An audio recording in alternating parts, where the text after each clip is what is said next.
National Broadcasting Company presents, transcribed, The Magnificent Montague, starring Monty Woolley.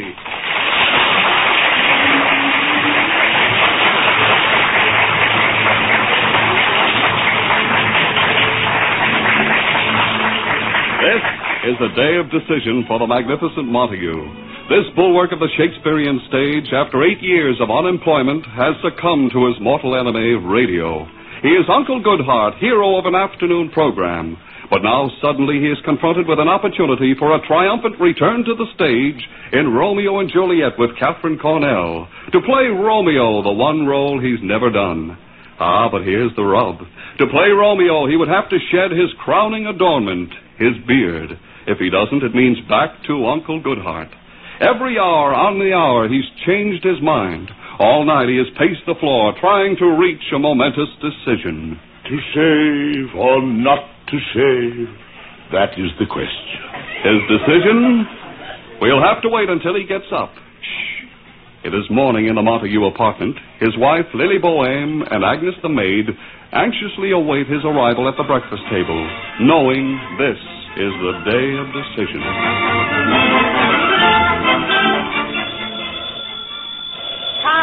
Coming. Take it easy, Mr. Amici. The residence of Edwin Montague and Miss Lily Bohème. Oh, hello, Max. No, the beard ain't off yet. Thanks. When he went to bed last night, it was still on. Is that Max? Yeah, here. Max? Lily. No, it's still on. Well, first rehearsal tonight, he knows. Max, you've produced enough plays with Edwin to know this isn't a once-over likely proposition. I know he told you he'd take it off, and he's probably shaving it off right now. Yes, I'll let you know. Agnes, do you think he did? Shh, I'm at his door. I'm trying to listen. You hear any scraping? Not even a snip. Maybe he's pulling them out hair by hair. Agnes, I'm shaking like a leaf. Keep your shirt on, honey. But, Agnes, do you realize that in a few moments that door will open? And after all these years, we may see Montague without his beard? I need a drink. Wait, I hear him. Agnes, did that sound like he still had the beard? I don't think so. I didn't hear that familiar rustle. Oh, Agnes, the suspense is killing me. Take it easy. Shaking like a leaf. Hang on, baby. I hear him coming. I can't look. It's 0 hour. This is it. Good morning.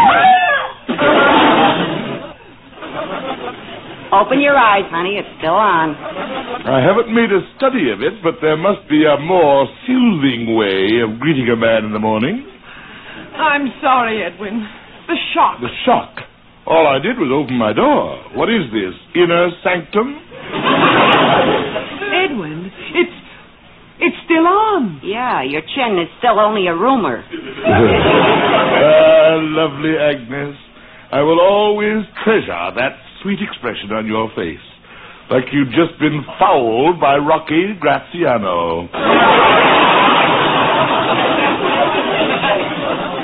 Edwin, you promised Max Garland you'd shave it off. It is a beard. Stop referring to it as something scribbled on a wall. You're sweet. Down, Agnes, down, before I throw a stick out the window and ask you to retrieve it. Edwin, your first rehearsal is tonight. You'll have to take it off. It is staying on. It is not coming off. Edwin, I thought it was settled. You can't play Romeo with a beard. No? Lily, I spent half the night poring over every reference to Romeo and Juliet, and at no point does Shakespeare say that Romeo does not have a beard. Keep looking. You'll find Juliet wears a Van Dyke. Where does she pick up those scintillating remarks? The pool room doesn't open till noon. Edwin, stop being ridiculous. You know Catherine Cornell will not be Juliet to a bearded Romeo. Oh, she won't, eh? She will after I get through talking to her. Oh, now, Edwin, don't do anything rash. Rash? Because Catherine Cornell says off with it. Little Kit Cornell, who was a walk-on while I was starring in Macbeth. Give me that phone. Edwin. It's time we definitely settle just who says what in this production. Hello, Kit. Edwin. Yes, I'm quite thrilled about it, too. It's going to be grand. Oh, thank you, Kit, but why won't I be great playing opposite you? Oh, yes. Oh, I've always admired you, too. Kitchy, kitchy, coo.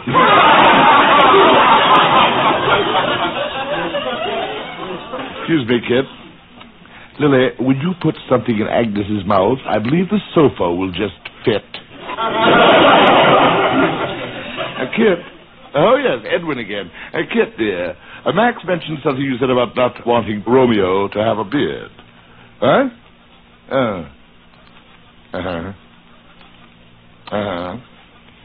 Oh, yes, of course, I understand. But I just hadn't looked at it from your side.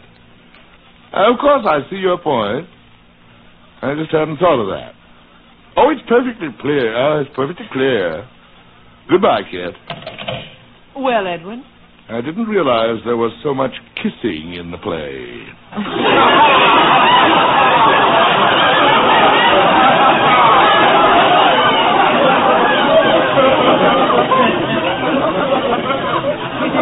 You'd better run right down to the barber. Yeah, thank you, Lily. Don't worry, it'll come out all right. I hope so.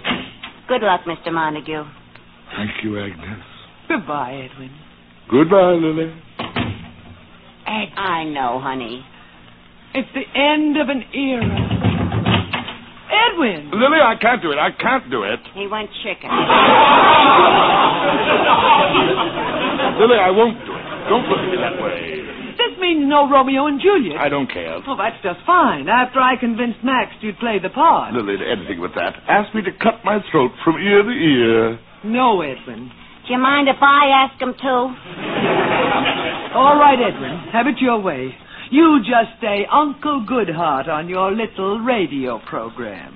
It's not a little program. I have 10 million listeners. Edwin, you disgust me. Me too. Quiet. At least for Uncle Goodheart, they don't ask me to disfigure myself. I'll get the door. I'll call Max and tell him to look for another Romeo. It's a Mr. Zinser, your radio director. Zinser, come in. Hello, Mr. Montague. I just thought I'd drop off the script for tomorrow's Uncle Goodheart program. Here it is. Well, I'll be going. Don't rush off, Zinser. Well, Sit down for a while. Zinser, today I need a friend.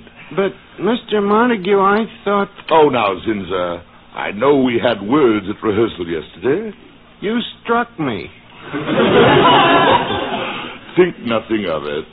Zinser, I must get closer to you people in radio. You're all I have left. Gee, Mr. Montague. Well, Zinser, how does the script look? Oh, it's a peacherino. Good, eh? Tell me about it. Well, in yesterday's episode where you fixed that little canary's wing, it went so well that we're following it with a dog. Yes? Yeah. This Airedale... An Airedale? Yeah. Go on. This Airedale comes limping up to your little cottage on the sunny side of the lane with a sliver in his paw. Yes. You take the sliver out, and in gratitude, this old Airedale starts licking your feet and your face. Yes. No sound effects for this scene, Mr. Montague. We're pulling no punches. We're having an actual Airedale work with you. Mr. Montague, did you want something? No, Mr. Zinser, I'm just reaching for this poker. Oh. I'm about to bring it down in your paper-thin, eggshell head, hoping by some stroke of luck it'll come in contact with your peanut brain. Mr. Montague. Get out and take that script with you. Don't strike me. And I was going to give up Romeo and Juliet for that. Get out. Edwin, what happened? The beard comes off, I'm going to do Romeo. Edwin! Viva la Montague. I must have been mad. It took an Airedale licking at my feet to bring me to my senses. Off with the beard. Oh, Edwin, you'll never regret it. I'll be Uncle Goodheart in the afternoon, but at night I shall cleanse my soul as Romeo.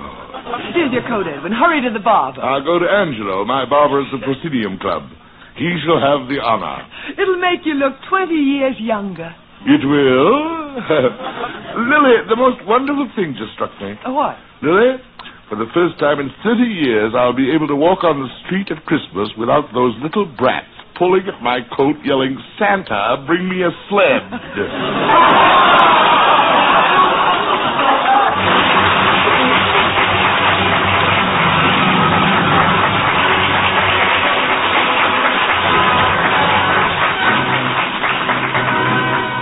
We'll be back with the Magnificent Montague in just a moment. There's Mystery on Saturday evening on NBC. Tomorrow, Herbert Marshall stars as the man called X, a man without a name who travels the world over protecting his country's interests. He's the man called X. Tomorrow over most of these NBC stations. For top Sunday listening, it's another broadcast of The Big Show. Tallulah will be your hostess again, presiding over an hour and a half of the very best in comedy, music, and drama with a collection of the greatest stars of stage, screen, and radio. Yes, the chimes are your invitation this Sunday and every Sunday to The Big Show. And now back to the Magnificent Montague. His decision has been made. His beard will come off. He enters the barber shop of the Proscenium Club. Angelo is waiting.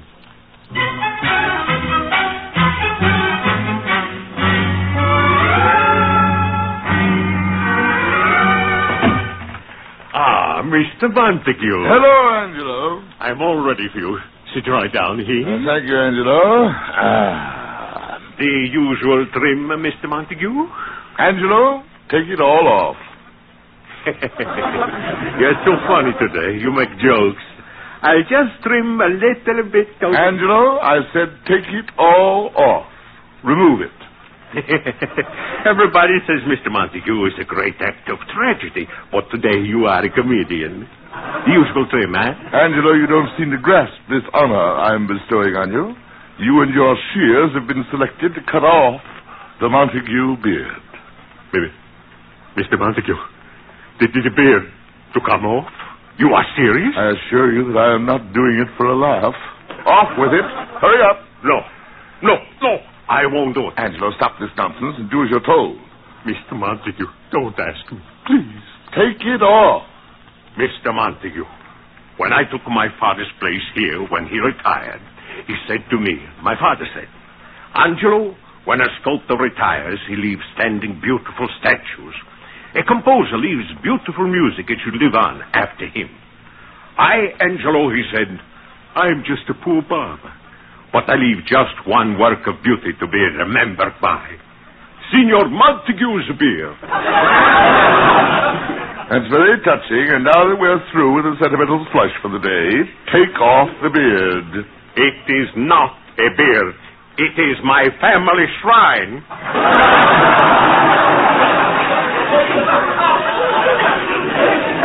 Angelo, your scissors. No, Mr. Montague. I grew up with your beard. I trimmed it. I cared for it like it was my own little garden. Angelo, enough of your yap-yapping. Stop snip-snipping. Mr. Montague, don't ask me to. I remember I used to sit way up in the balcony and watch you make those wonderful speeches. Julius Caesar, Hamlet. And as the beard bobbed up and down, I felt I was on that stage. And when the curtain came down, Angelo Cherubis, also took a bow. Yeah, it is most fortunate for you that I never caught you at it. Now, Angelo, it's a little early in the day for melodrama. I'm telling you to cut off my beard. No, it is not your beard. It does not belong to you. It doesn't? No, it belongs to my father. It belongs to the people. The people in whose memory the great Montague shall always live. It is not for you to say, cut it off. It is not your beard. Must I carry around a bill of sale? Angelo, will you... No. You had your chance. I will go to Harry's Broadway barbershop where sentimentality and shaving do not mix. Next.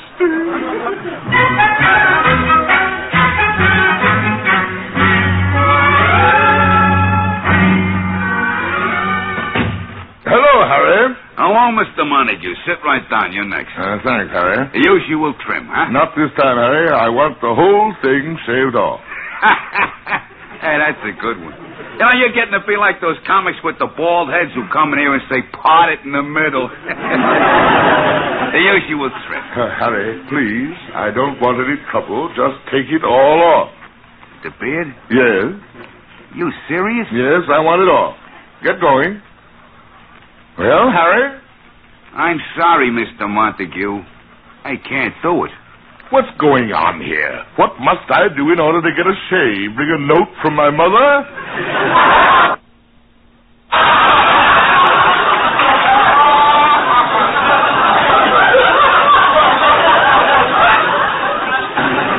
Mr. Montague, believe me, if I could see my way to do it. Harry, what can my beard mean to you? You've never seen me in Shakespeare. It means nothing to you.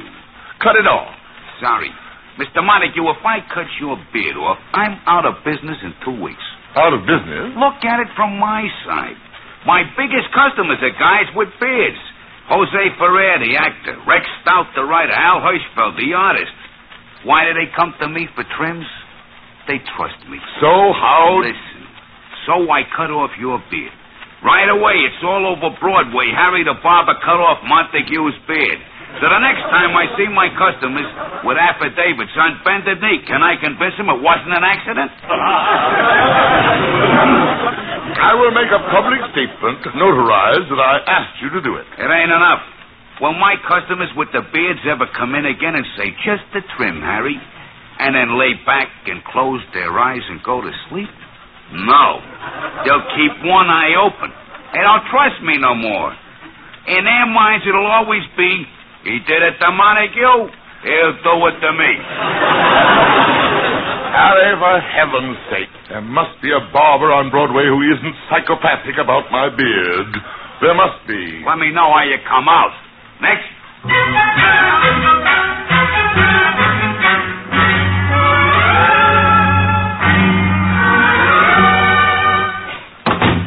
Hello, Walter.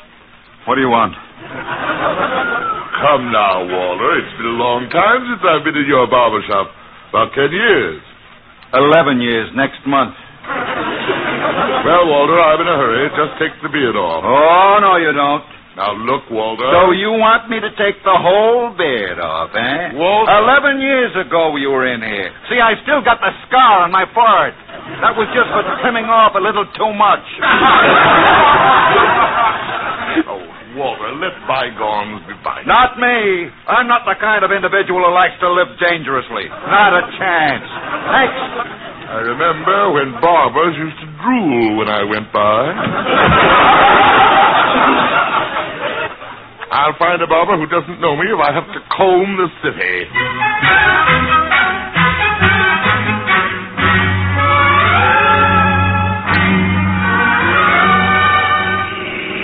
Hold it.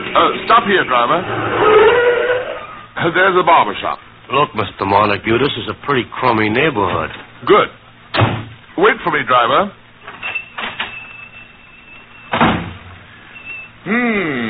If either of you two barbers will be so kind. Be with you in a second, chum. I knock with 5. I got 3. Undercut. Brother, I'm on a schneid. Gentlemen. I'm coming, Buster. Wait. Look at the time. Oh, be with you in a second, bud. Turn it on. The results of the 6th race at Pimlico, off at 4:06. The winner, Little Caprice, age 60 to win, 6 even to place, 2:40 to show. I wished I was dead. Gentlemen, now that your cultural period is over, will you take care of me? Okay, mister, have a chair. Thank you. What'll it be? Do you mind if I ask you a few questions first? Questions? We're just making sure. First, do you know anything about William Shakespeare? Don't hang around here. Fine. And now, have you ever seen me before? You? Yes. Yeah. Does the name Edwin Montague mean anything to you? Yeah. Good, good. And when I leave, I'll be just another face to you. You'll never remember me. No, I guess not. Splendid. Tell me, have you cut off beards before? Beards?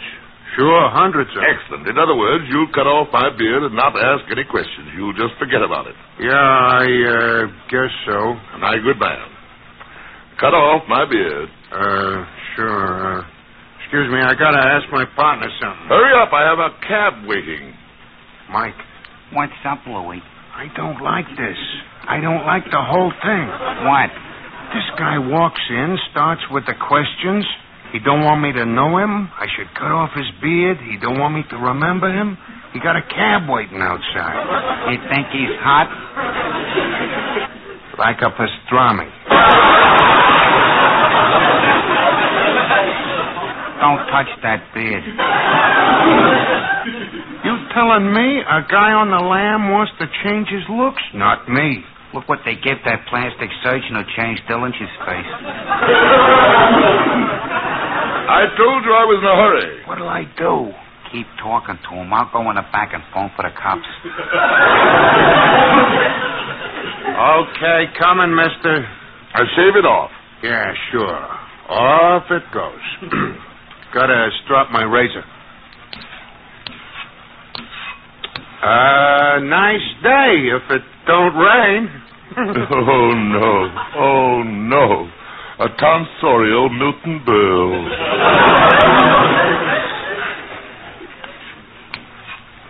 Say, that was something, huh? Branch Rickey leaving the Dodgers? Who leaving what? Yeah.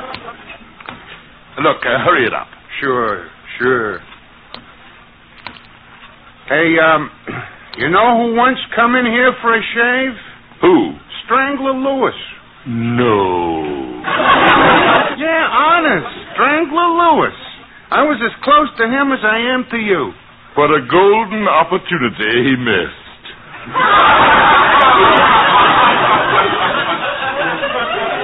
Will you stop sharpening the razor and start? This the guy? Yeah, officer. He's the one. Are you dead-end characters referring to me? Okay, Whiskers, on your feet. Let me warn you, you flat-footed boob. If you lay one clammy hand on me, you will be the center of a police investigation that'll make the last one look like a quilting bee. Look, mister, I'm just trying to do my duty. Is there so little crime in this city that your duty is now restricted to peeping under hot towels in barber shops?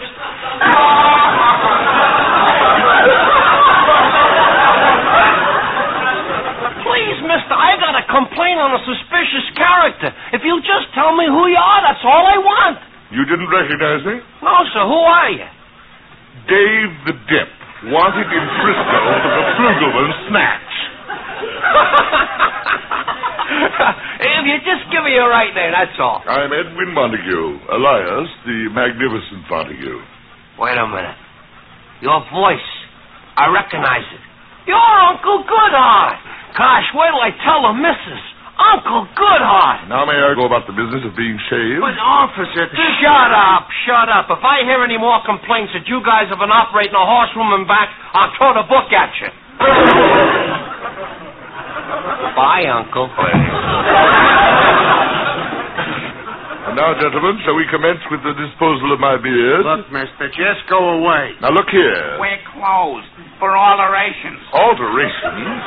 Hurry up, Mike. We got to get the horse board and the phones out of the back room. Louie, we come back too soon. I told you the heat was still on. Where are you going? Come back here. Shave yourself. Shave myself. It's the only way. Where's the drugstore?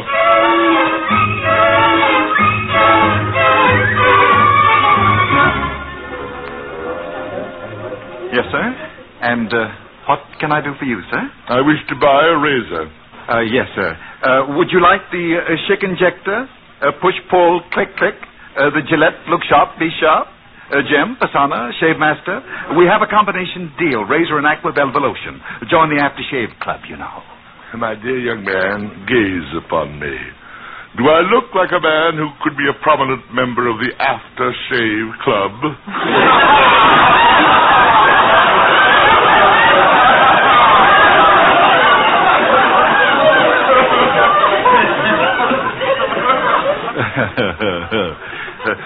Sir, you look like a modern man. How about... Now, listen, you. I just want a razor. No push-click. I don't want it to look sharp. Just shave. Yes, sir. I'll get one. Every American man has to go through what I'm going through just to get shaved. I predict the triumphant return of the beard.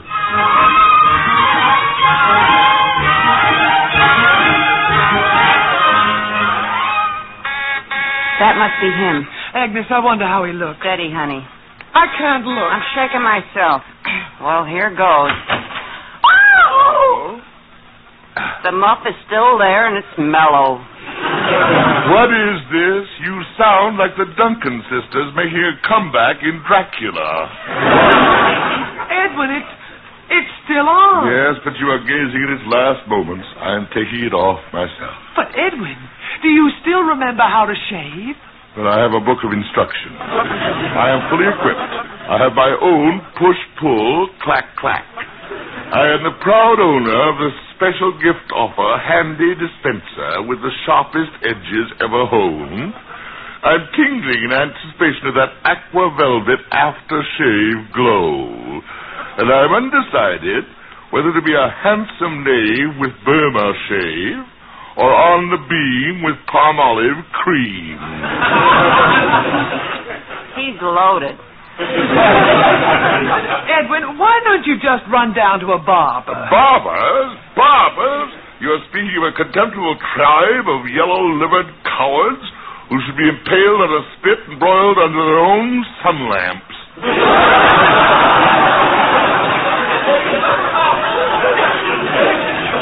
Edwin, you've had no experience with razors. Nonsense. This operation should be performed by my own two hands. Dr. Montague wanted it surgery. Really, Lily, wouldn't it be patriotic if we released Agnes for active duty? Edwin, your Romeo and Juliet rehearsal. You'd better take it off. Well, it's off to the wash bowl. And when I come through this door again, it'll be without my beard. Lily, you will behold a new, young, dashing Montague. Agnes. Montague without his beard. What'll he look like? Can you visualize it? I don't know. All I can see is the end of a plucked chicken. Oh, Agnes, this is torture. Oh, last night I couldn't sleep because of this one horrible thought. What is it, honey? Agnes, do you think Edwin has a chin? He must have something to rest that nasty tongue of his on. Agnes, please, it's off by now. Oh, the telephone. Who could that be? Probably the first bid from a mattress company. Hello? Max? Yes, Max. It's off. What? What? Romeo and Juliet's been called off. I don't know about you, but I'm grabbing the first freight out of town.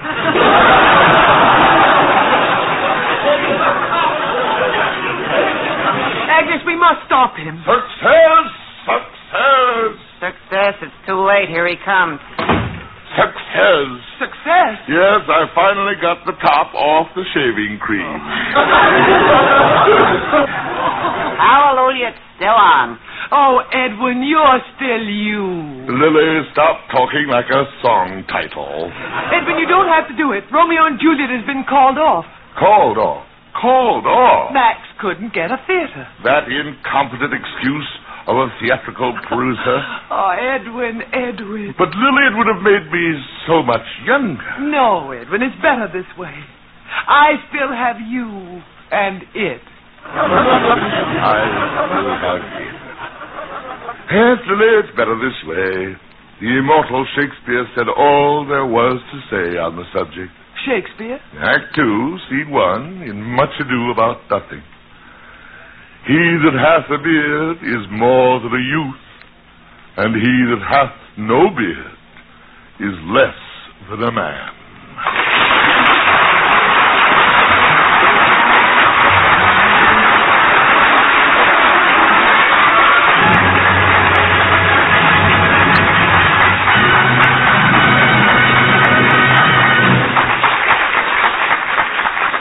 Join us again next Friday, same time, same station, for another transcribed adventure in the life of the Magnificent Montague, starring Monty Woolley. Created and directed by Nat Hiken and written by Nat Hiken and Billy Friedberg. Lily Boehm was played by Anne Seymour. Agnes was played by Pert Kelton. Also included in tonight's cast were Johnny Gibson, Jackson Beck, Danny Yacco, Bob Sweeney, and Santos Ortega. This is Don Pardo speaking.